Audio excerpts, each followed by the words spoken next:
Outreach Coordinator for WSA, and I'm going to go over some rainscaping maintenance with you today. Go.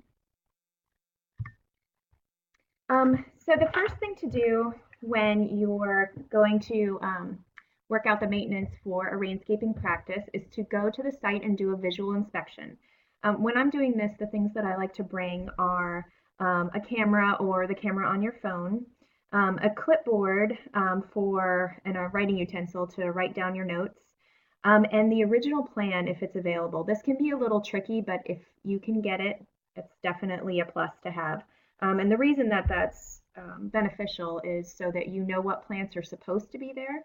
And if those plants are missing or there are too many of them, you know what to do.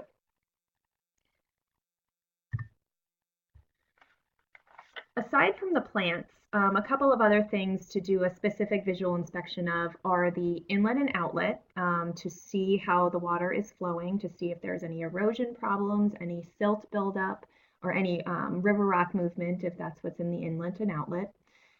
It's a really good idea if you can get to the site that you're taking a look at, if you can get there during a rain event or right after a rain event, you can see really where the water is flowing and take some good pictures and use that kind of evidence. If you don't have that time, you can just use the observations as your diagnosis of where the water is going.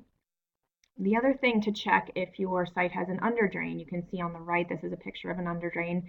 That drain should be completely clear of weeds and debris. Sometimes it can get clogged with leaves and silt and other things. Also, the level of the rain garden can also, over time, fill in, and so that there's no ponding depth left between the top of where the underdrain drain is and where the basin is. So that needs to be noted and fixed.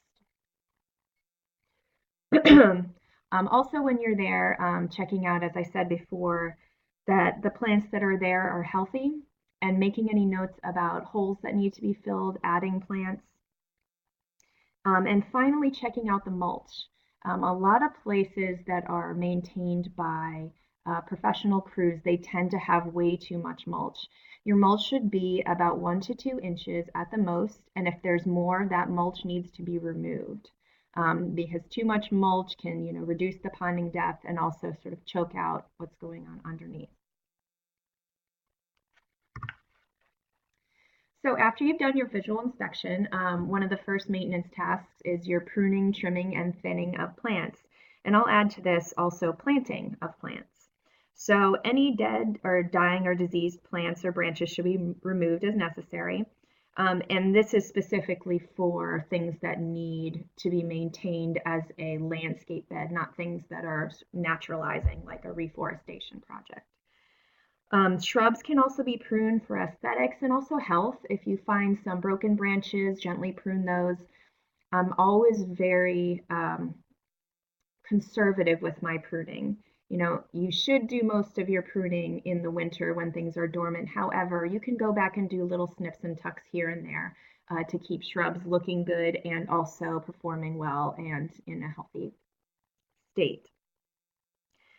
Trees should be pruned in winter, and this is pretty universally true unless there's a branch that, impedes a walkway. You should really do that pruning in the winter.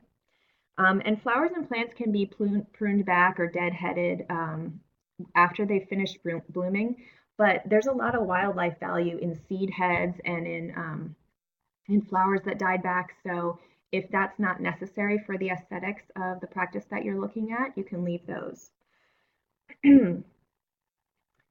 Also, if the plants have grown out of control, thinning may be necessary. Things that reseed, like monarda and coneflower and that sort of thing, they can get out of control and go places that you don't want them. So if you see them when they're not in places where they shouldn't be, you can either move them or just dispose of them. And you can make note of any bare spots that need to be replanted. Generally speaking, you can expect the first year after a garden was planted about a 10 to 20% loss of plants. So definitely plan for that when you're creating your capstone projects and any time you plant any landscape area. So next is the fun weeding. And really, this quote that a weed is just a misplaced plant is very important to take note of. So in my lawn, I have lots of clover. And to me, clover is not a weed because it's helping the soil and actually keeping the soil healthy for the little grass that's there. But if I'm working on a golf course, a patch of clover is a weed and it's going to interfere with the run of the ball and all of that. So it really just is depends on perspective.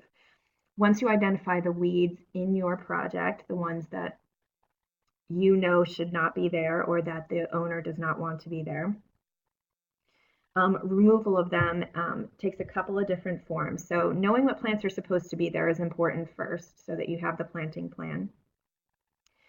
And then any weeds that are invasive or exotic, such as English ivy, also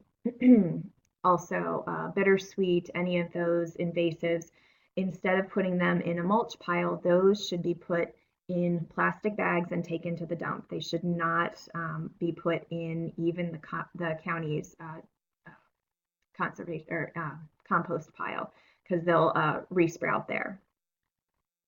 And in general, weeding should occur once a week. So usually in the spring, we do sort of a once over, get everything cleaned up, take out the weeds that you see, and then really just spending about 10 or 15 minutes once a week really can take care of it. If you can't do that sort of thing, just accommodate a little bit more time, maybe a half an hour once a month or something like that to keep the weeds down. Now, one way to eventually not need much weeding is to continue to plant and dense plant, especially in conservation landscapes, so that there is very little bare soil for the weeds to attach to. And here are a couple of common weeds that we see. Chickweed, a nice winter weed that actually is out now. It is the early April right now, so you can see chickweed everywhere. Also, henbit is coming out right now. And again, you know, this is a matter of taste. If this is not something that fits with the aesthetics of the rain garden or conservation landscape you're taking care of, then it comes out. If it can be part of it, then you leave it in. So cattail, this is one that often comes up in places that stay wet, so in retention ponds and such, and it can choke out those. So knowing what the overall purpose of a wet pond or the place that you see the cattails is really important because it might be that some population can be accommodated. So that you just need to keep it under control.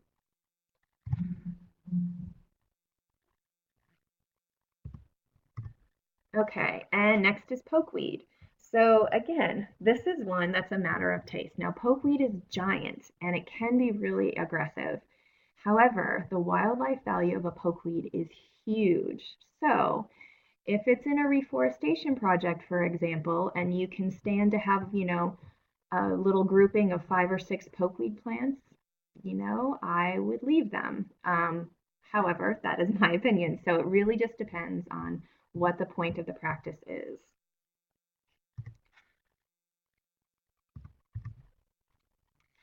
And watering. So you should have a watering schedule. In the first year after you install something, it should be watered at least once a week. And it can sometimes require more watering during drier times. And that brings up the point that you have to have a plan for watering. So when you create your capstone project, make sure that you know who is doing the watering, how they're getting the water there, and how often they need to water. You know, it also depends on the weather conditions. So, you know, it goes back and forth, but you should at least have a plan in place so that you know what's going on. Let's see, so once the garden has been established, occasionally watering should only be necessary during really dry conditions. And, you know, once a garden is established after about 3 or 4 years, it's seen all sorts of conditions, so it really should be okay. But just, you know, keeping an eye on things and making sure that they're doing well and adding water if necessary is okay.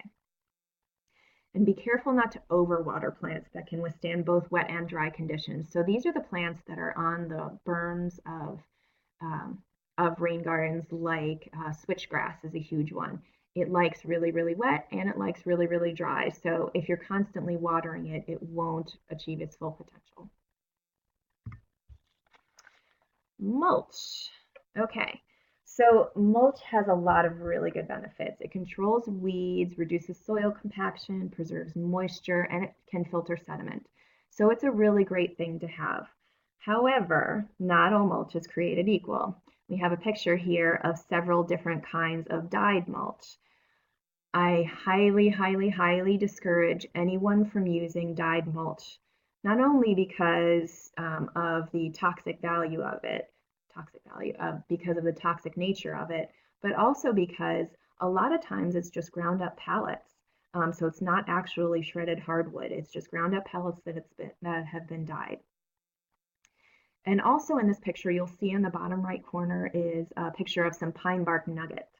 Now this is a really popular mulch to use, and it is really great. However, if it is in a ponding area, so in the basin of a rain garden, it will float away. So not for use in the basin of a rain garden or anywhere that's going to have ponding, but it can be used other places like conservation landscape. In addition, note that anytime you use pine bark or pine fines or anything of that note, you're going to raise the acidity level. So keep in mind that if you have plants that are not keen to having an acid environment, that you don't want to use that. So generally, shredded hardwood mulch is the most commonly used and the most beneficial. So because it's spring, right about now, you're going to see landscaping crews all over the area creating what's called mulch volcanoes around the poor trees. So this is really, really bad. What it's doing when you mulch all the way up a trunk like that is it's holding moisture, and that can promote disease, insect infestation, and also it can force the tree to create side roots into that mulched area so that it will have roots off of its trunk. Not a healthy condition for a tree. So how should a tree be properly mulched? So on the left is the volcano, and on the right is the proper mulching technique. Note that at the bottom you can see the flare. That is really important. You should be able to see the beginning of the tree's flare, and that should not be covered in mulch. And then you can create a saucer like it has in this profile picture to keep the moisture around the trunk, but it should not be concentrated at the trunk. It should be nice and wide so that there's a lot of room for the water to spread out and soak in to let the tree roots grow. And again, shredded hardwood mulch is the preferred type of mulch to use. You may note that when you do your visual inspection, there's a lot of mulch that's matted. And when it does this, when it locks together, it blocks air and water circulation, which we need in these practices. So sometimes, instead of putting new mulch on, all you have to do is what's called cultivate the existing mulch. And for that, you can see this picture. You just take a fork, a flat-tined fork, and just lift and gently sort of move the mulch around. Now you don't want to do a ton of this. You don't want to get really deep in there because you may bring up weed seeds, but just a gentle lifting and reestablishing that airspace so that the air and water can circulate is the way to go. So rain barrel care.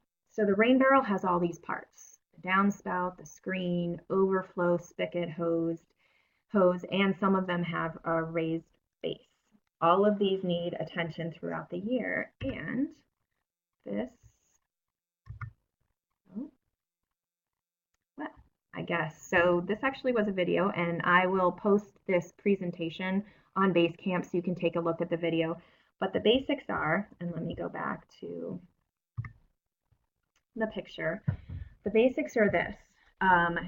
Making sure that the gutter is clear of any weeds or debris. Clearing out that screen, making sure that it doesn't have silt or seeds or anything clogging it up.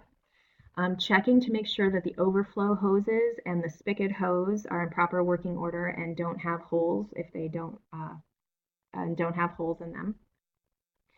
And then checking the spigot to make sure that the valve is properly lubricated and everything.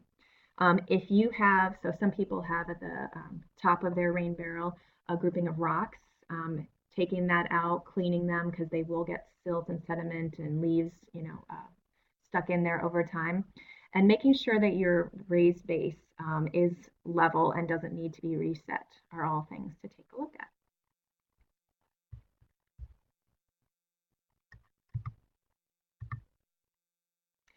So let's talk about a couple of problems that you might see and what to do when those things happen. Okay, so number one, if your rain garden doesn't drain. So this does happen on occasion. And things to take a look at if your rain garden isn't draining is it filled up with silt? So those really fine particulates that come off of roadways can really clog up the soil and clog up the mulch. So seeing if it's a silt problem. Also, if it's an older rain garden, it may have landscape fabric in it. This was an older practice used several years ago, and we found that it was not a good idea because the landscape fabric fills up with silt pretty quickly. So that might be clogged. And then finally, from the very basic level, was a percolation test done in the first place? So is the rain garden properly sited is a question to ask. All right. So if your rain garden is overrun with weeds, what do you do? The quick and short answer is clear and replant. You can do this a couple of different ways. You can just do a wholesale, removal of all the weeds. You can do a overlay with some newspaper to kill all the weeds that are there. And mind you, that's something that needs to be done in the fall so that during the really wet season, the newspaper is already broken down. When you do that sort of thing, when you create a layer like that, you're going to want to make sure that there are holes in it so that it still drains properly. The rain garden still functions properly. And then make a plan and replant. And the next time, so that it doesn't happen again, keep on top of the maintenance, keep that edge really tight so that you don't have invasion from weeds that are next to it. And consider planting more. So dense planting is a great way to control weeds because you don't have to worry about as much bare soil. All right, so what if your rain garden is showing signs of erosion at the inlet, basin, or overflows? Take these one at a time. So at the inlet, if it's showing signs of erosion, usually what that means is either the inlet isn't strong enough and it needs to be shorn up, like maybe it needs larger river rock, or it's not big enough to accommodate the volume and the velocity of water that's coming to it. So you need to adjust it based on that. If the basin is showing signs of erosion, what this usually means is you'll see a little river going through the middle of it, and the water is concentrating there. In order to resolve that, you need to redig the basin and make sure that that's nice and flat so that the water makes that giant pool instead of concentrating in a small flow. And if the overflow is showing signs of erosion, again, it's similar to the inlet. It may be that the flow is concentrated too much and the overflow can't handle it. So it may be that the overflow needs to be shorn up or augmented in some way or made bigger. And if water is not getting to your rain garden, so if this is happening, you need to take a look, preferably during a rain event, to see where the water is going and where you missed it. Oftentimes, a curb cut will be put in to allow water to go into a rain garden, but the water is bypassing it anyway. So you need to adjust the inlet to make sure that the water is getting into the rain garden.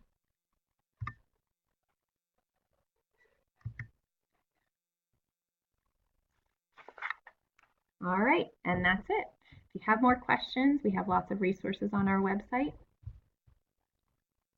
And everybody have a lovely afternoon.